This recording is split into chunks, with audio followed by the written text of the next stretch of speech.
Welcome to Civics in a Year, the podcast that makes civic literacy fast, accessible, and surprisingly engaging.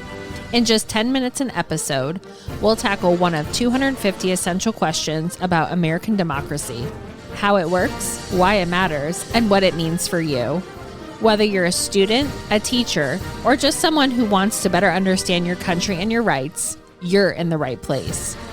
Civics in a Year is powered by the Civic Literacy Curriculum from the Center for American Civics and is produced in partnership with the School of Civic and Economic Thought and Leadership at Arizona State University.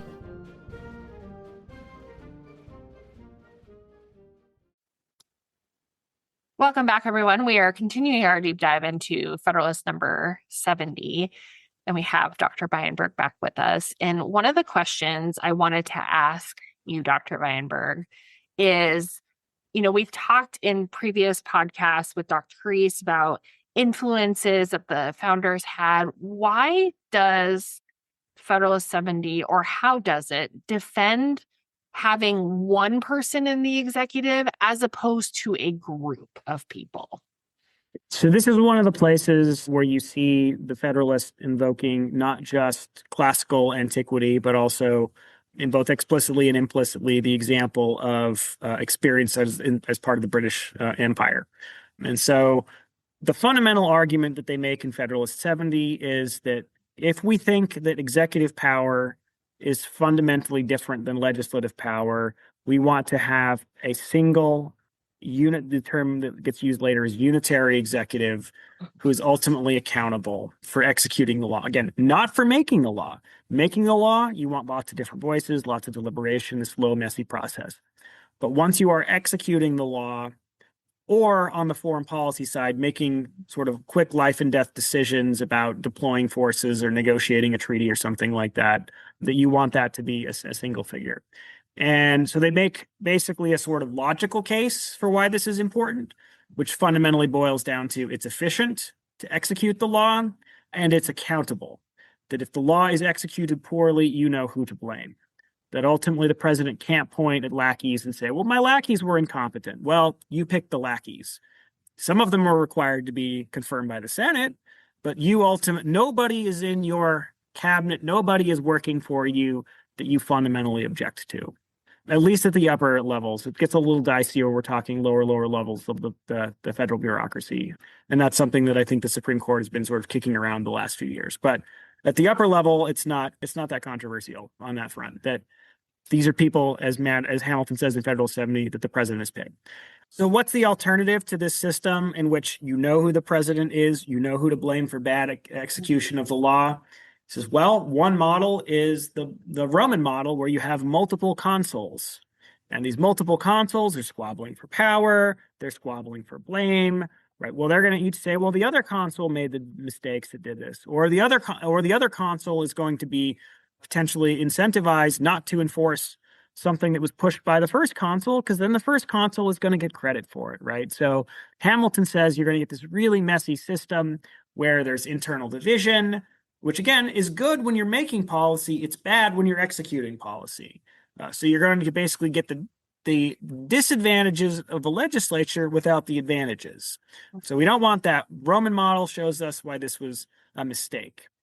Moreover, in Federalist 70, 71, and 72, they point to the example of the British monarchy and to a lesser extent the councils, which are attached to some of the governors in response to the British imperial experience. And so the example in the British imperial model or in some of the state governments with the governors is that you have this council, and sort of for the executive to act needs this sort of buy-in at some level and it varies based on which state and the British model.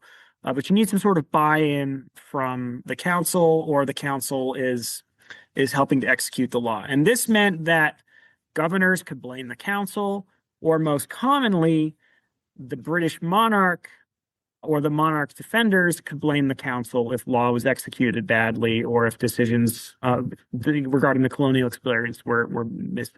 And this is part of this, as Franklin points out at one point in the convention, is useful because no one has elected the British monarch. This is a point that Hamilton reiterates here in these Federalist Papers, right? So you sort of want the fiction of saying, yeah, the people who screwed it up are the people we can easily replace. The king is sacred, but the president isn't sacred. And you want to be able to clearly make that blame rather than the finger pointing that they had seen in the British imperial model, or you're starting to see in some of the state governments as well, where they can say, well, the council stopped me from doing it. The council made me do it.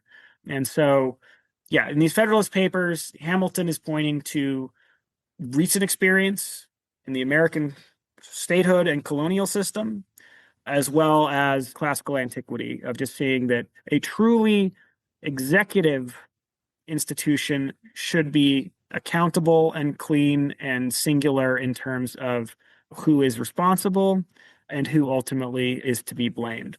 This might be different in an inherited monarchy where you want to even have these little extra roadblocks, but we didn't inherit a monarchy. Someone becomes president because they were chosen by the Electoral College, not because of who their father or grandfather were. Thank you, Dr. Beienberg. That was a very concise explanation on why there's just one president and not 3 or 4. Thank you. Quick question. Yeah. Thanks for joining us on another episode of Civics in a Year. If you enjoyed this episode, be sure to subscribe and share it with someone who cares about a constitutional republic as much as you do. For more episodes, resources, and updates, follow us on social media or visit us at civics.asu.edu. Make sure to check out the show notes for any relevant links. Special thanks to the United States Marine Band for their performance of the Stars and Stripes Forever. Let's keep building a stronger constitutional republic, one episode at a time.